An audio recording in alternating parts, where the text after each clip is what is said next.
বিশ্ববিখ্যাত মুফাসসির হযরত মুজাহিদ ইবনে জবর রাহমাতুল্লাহ আলাইহি, যিনি হযরত আব্দুল্লাহ ইবনে আব্বাস রাদিয়াল্লাহু তাআলা আনহুমার ছাত্র ছিলেন, তাবিঈ, যারা সাহাবীকে দেখছেন।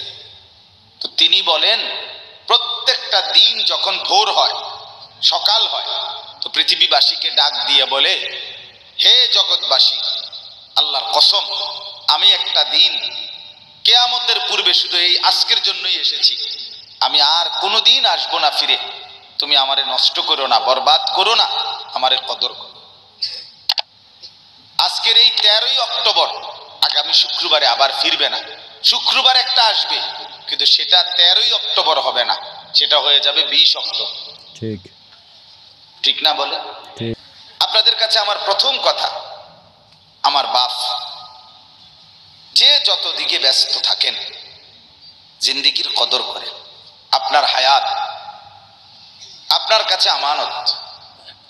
কোরআনুল কারীমের মধ্যে আল্লাহ তাআলা বলেন, ওয়াউরিদু আলা রাব্বিকা সাফফা, এই সূরা কাহফের মধ্যে, আমি যে এই সূরা থেকে পড়ছি, আল্লাহ বলেন, তোমাদের প্রত্যেককে হাসরের ময়দানে লাইন ধরিয়ে একজন একজন করে আমি আল্লাহর সামনে এনে দাঁড় করানো হবে।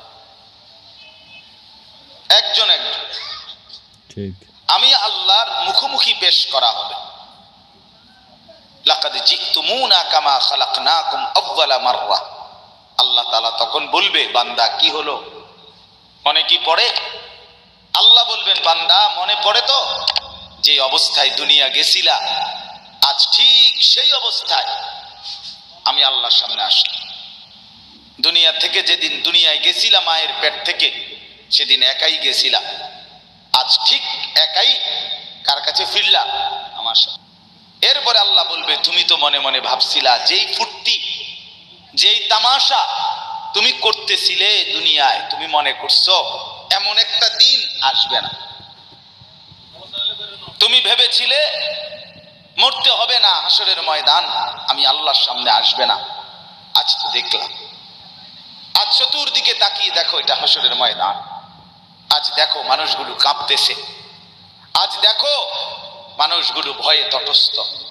তাকিয়ে দেখো, ওয়াউদি আল কিতাব ফাতারাল মুজরিমিনা মুশফিকিনা মিম্মা ফি, আল্লাহ বলেন, প্রত্যেককে আমি আল্লাহর সামনে এনে তার আমলনামা তার সামনে রাখা হবে, আর আল্লাহ বলবে, পড়ো, দেখো। তো প্রত্যেক নাফরমান পাপী নিজের জিন্দেগির গুনাহ আর নাফরমানি দেখে আল্লাহ বলেন কাঁপতে থাকে। মুশফিকিন কাম ওয়া ইয়াকুলুনা ইয়া ওয়াইলাতানা, আর বলবে, হায় আমার কপাল মন্দ, মালি হাযাল কিতাব, আল্লাহ এটা কাকে দিয়ে লেখাইলেন, এমন কেমন কিতাব, লা ইউগাদিরু সগীরাতান ওয়ালা কাবীরাতান ইল্লা আহসাহা। হায় আল্লাহ, আমার জীবনের এক সেকেন্ড, ছোট বড় একটি কর্মকাণ্ড, একটি নিঃশ্বাস এখানে হিসাবের বাহিরে নাই, সব তো এখানে লেখা। আমি পালাবো কিভাবে, আমি বাঁচবো কিভাবে, আমি মুক্তি পাবো কিভাবে? ওয়াজাদু মা আমিলু হাদিরা, আল্লাহ বলে তোমার জিন্দেগির সব তুমি তোমার আমলনামার মধ্যেই উপস্থিত পাইবে। ওয়ালা ইয়াযলিমু রাব্বুকা আহাদা, আল্লাহ বলেন তোমাদের কারো উপরে এক বিন্দু জুলুম হবে না, জুলুম হবে না। ঠিক, এজন্য ছেলেদেরকেও বলি, বাপ, খোদার কসম, এই সমবয়সী বন্ধু থাকবে না। তুমি যেদিন কবরে যাইবা, এরা কেউ পাশে যাবে না। ঠিক, তুমি যেদিন হাসরের ময়দানে দাঁড়াইবা, সেদিন কেউ দাঁড়াবে না তোমার সাথে। ঠিক, তুমি যেদিন আল্লাহ তাআলার মুখোমুখি হতে হবে, সেদিন এই বন্ধু কেউ থাকবে।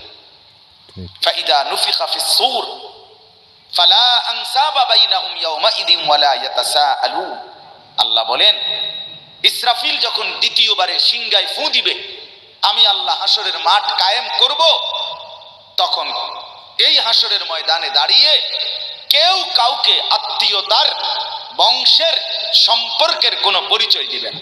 ঠিক।